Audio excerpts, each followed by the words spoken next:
Epistle 58, on being.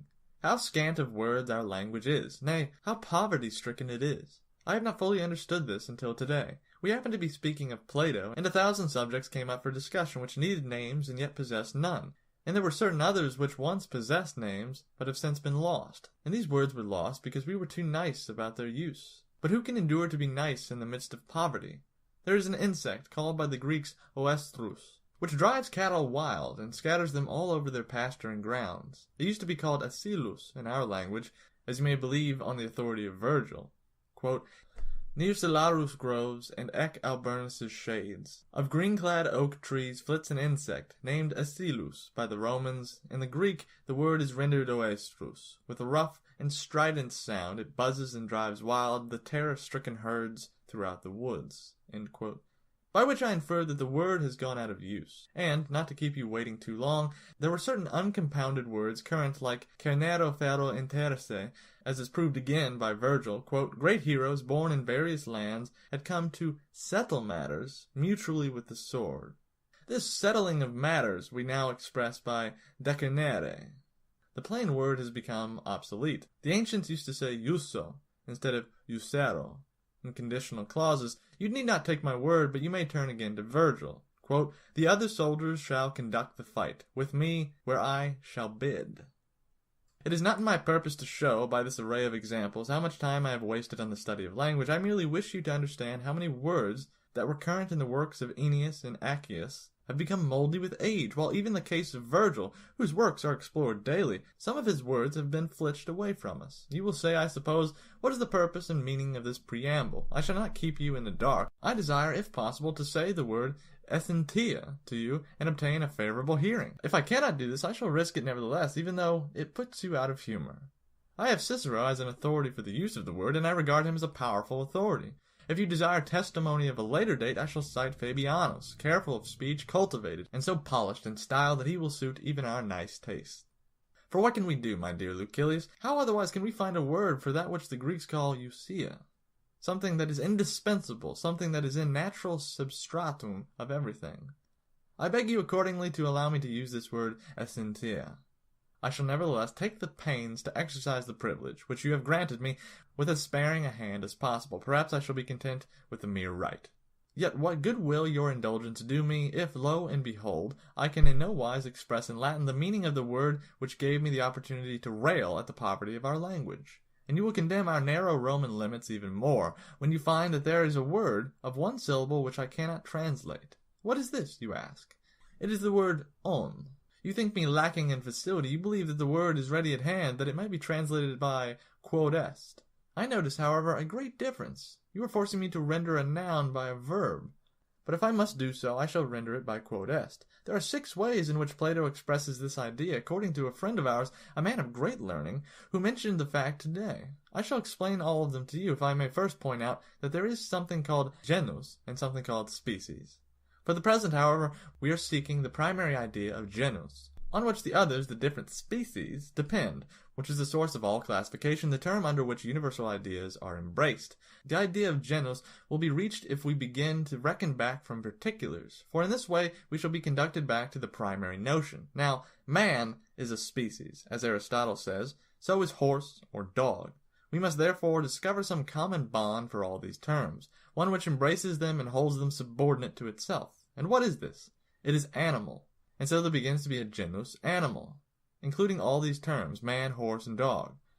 But there are certain things which have life, anima, and yet are not animals. For it is agreed upon that plants and trees possess life, and that is why we speak of them as living and dying. Therefore the term living things will occupy a still higher place, because both animals and plants are included in this category.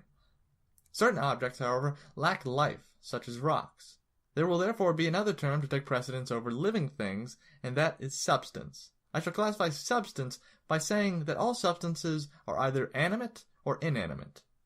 But there is still something superior to substance, for we speak of certain things as possessing substance and certain things as lacking substance. What, then, will be the term from which these things are derived? It is that to which we lately gave an inappropriate name, that which exists. For by using this term they will be divided into species, so that we can say that which exists either possesses or lacks substance.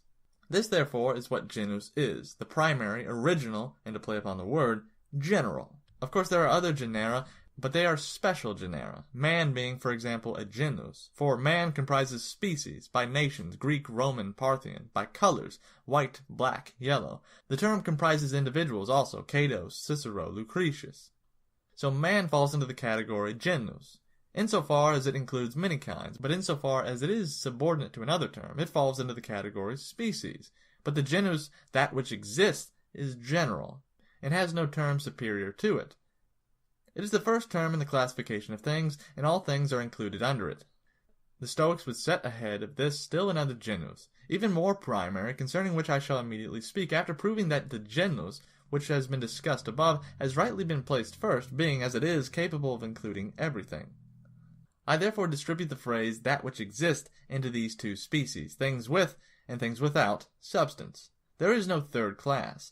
And how, you ask, do I distribute substance? By saying that it is either animate or inanimate. How do I distribute the animate? By saying certain things have mind, while others only have life. Or the idea may be expressed as follows. Certain things have the power of movement, of progress, of change of position, while others are rooted in the ground. They are fed, and they grow only through their roots. Again, what species do I divide animals? They are either perishable or imperishable. Certain of the Stoics regard the primary genus as the something. I shall add the reasons they give for their belief. They say, in the order of nature, some things exist, and other things do not exist. And even the things that do not exist are really part of the order of nature. What these are will readily occur to the mind. For example, centaurs, giants, and all other figments of unsound reasoning, which have begun to have a definite shape, although they have no bodily consistency. But I now return to the subject which I promised to discuss for you, namely how it is that Plato divides all existing things in 6 different ways. The first class of that which exists cannot be grasped by the sight or by the touch, or by any of the senses, but it can be grasped by the thought. Any generic conception, such as the generic idea of man, does not come within the range of the eyes, but man in particular does, as for example Cicero and Cato. The term animal is not seen, it is grasped by thought alone. A particular animal, however, is seen. For example, a horse or a dog. The second class of things which exist, according to Plato, is that which is prominent and stands out above everything else. This, he says, exists in a preeminent degree. The word poet is used indiscriminately, for this is applied to all writers of verse, but among the Greeks it has come to be the distinguishing mark of a single individual. You know that Homer is referred to when you hear the men say, the poet. What then is this preeminent being? God, surely, one who is greater and more powerful than anyone else. The third class is made up of those things which exist in the proper sense of the term. They are countless in number, but are situated beyond our sight. What are these, you ask? They are Plato's own furniture, so to speak. He calls them ideas. And from them all visible things are created, and according to their pattern all things are fashioned. They are immortal, unchangeable, inviolable. And this idea, or rather Plato's conception of it, is as follows. Quote, the idea is the everlasting pattern of those things which are created by nature. End quote. I shall explain this definition in order to set the subject before you in a clearer light. Suppose that I wish to make a likeness of you. I possess in your own person the pattern of this picture, wherefrom my mind receives a certain outline, which it is to embody in its own handiwork. That outward appearance, then, which gives me instruction and guidance, this pattern for me to imitate, is the idea. Such patterns, therefore, nature possesses an infinite number of men, fish, trees, according to whose model everything that nature has to create is worked out. In the fourth place, we shall put form. And if you would know what form means, you must pay close attention, calling Plato, and not me, to account for the difficulty of the subject. Yet we cannot make fine distinctions without encountering difficulties. A moment ago I made use of the artist as an illustration. When the artist desired to reproduce Virgil in colors, he would gaze upon Virgil himself. The idea was Virgil's outward appearance, and this was the pattern of the intended work. That which the artist draws from this idea and has embodied in his own work is the form. Do you ask me where the difference lies? The former is the pattern, while the latter is the shape taken from the pattern and embodied in the work. Our artist follows the one, but the other he creates. A statue has a certain external appearance. This external appearance of the statue is the form. And the pattern itself has a certain external appearance, by gazing upon which the sculptor has fashioned his statue. This is the idea. If you desire a further distinction, I will say that the form is the artist's work. The idea is outside his work, and not only outside it, but prior to it. The fifth class is made up of things which exist in the usual sense of the term. These things are the first that have to do with us. Here we have all such things as men, cattle, and things. In this sixth class goes all that which has a fictitious existence, like void or time. Whatever is concrete to the sight or touch, Plato does not include among the topics which he believes to be existent in the strict sense of the term. These things are the first that have to do with us. Here we have all such things as men, cattle, and things, for they are in a state of flux, constantly diminishing or increasing. None of us is the same man in old age that he was in youth, nor the same as the morrow, as on the day preceding. Our bodies are burned along like flowing waters. Every visible object accompanies time in its flight. Of the things which we see, nothing is fixed. Even I myself, as I comment on this change, am changed myself. This is just what Heraclitus says, quote, "We go down twice into the same river, and yet into a different river," end quote. For the stream still keeps the same name, but the water has already flowed past. Of course, this is much more evident in rivers than in human beings. Still, we mortals are also carried past in no less speedy a course, and this prompts me to marvel at our madness in cleaving with great affection to such a fleeting thing as the body, and in fearing lest some day we may die, when every instant means the death of our previous condition. Will you not stop fearing, lest that may happen once which really happens every day? So much for man, a substance that flows away and fails, exposed to every influence, but the universe too, immortal and enduring as it is, changes and never remains the same. For though it has within itself all that it has had, it has it in a different way from that in which it has had it. It keeps changing its arrangement. Very well, you say. What good shall I get from all this fine reasoning? Well, none, if you wish me to answer your own question. Nevertheless, just as an engraver rests his eyes when they have been long under a strain and are weary, and calls them from their work, and feasts them, as the saying is, so we should at times slacken our minds and refresh them with some sort of entertainment. But let even your entertainment be work, and even from these various forms of entertainment you will select, if you have been watchful, something that may prove wholesome. That is my habit, Lucilius. I try to extract and render useful some element from every field of thought, no matter how far removed it may be from philosophy. Now what could be less likely to reform character than the subjects from which we have been discussing? And how can I be made a better man by the ideas of Plato? What can I draw from them that will put a check on my appetites? Perhaps the very thought that all these things which minister to our senses, which arouse and excite us, are by Plato denied a place among the things that really exist. Such things are therefore imaginary.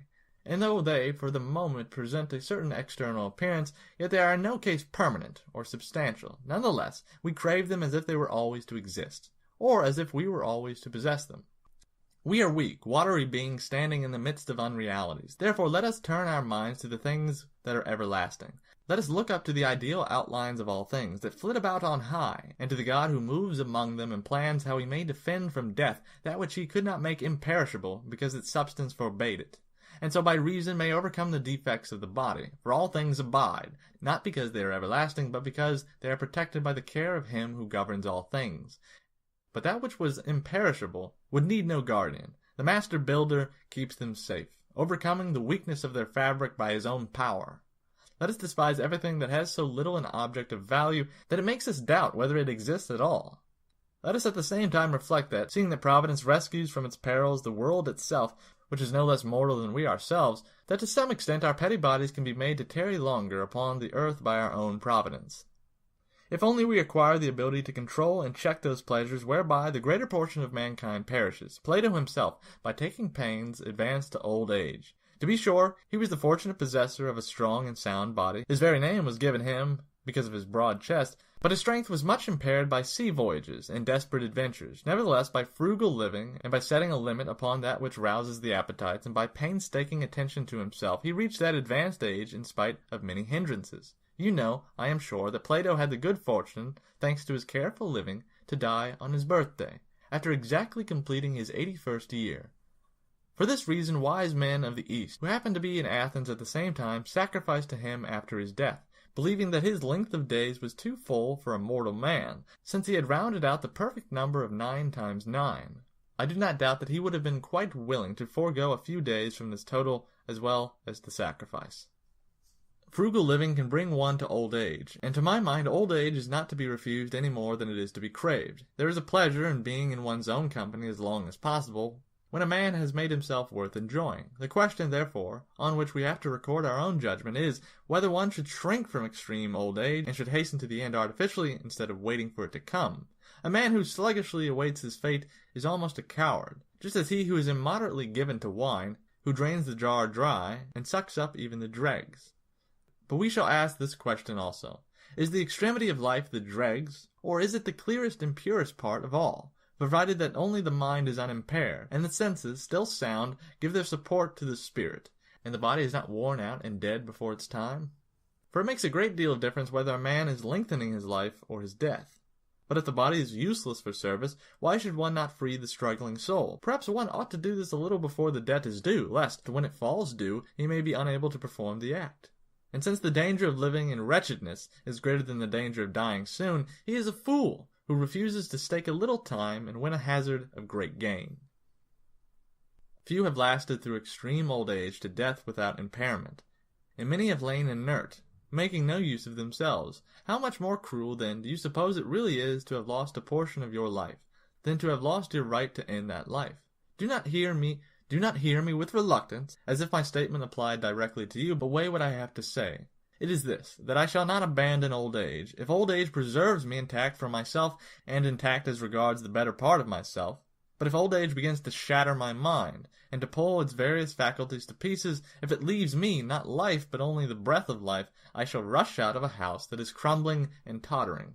I shall not avoid illness by seeking death, as long as the illness is curable and does not impede my soul. I shall not lay violent hands upon myself just because I am in pain, for death under such circumstances is defeat. But if I find that the pain must always be endured, I shall depart, not because of the pain, but because it will be a hindrance to me, as regards all my reasons for living. He who dies just because he is in pain is a weakling, a coward, but he who lives merely to brave out this pain is a fool. But I am running on far too long, and besides, there is a matter here to fill a day. How can a man end his life if he cannot end a letter? So farewell. This last word you will read with greater pleasure than all my deadly talk about death. Farewell.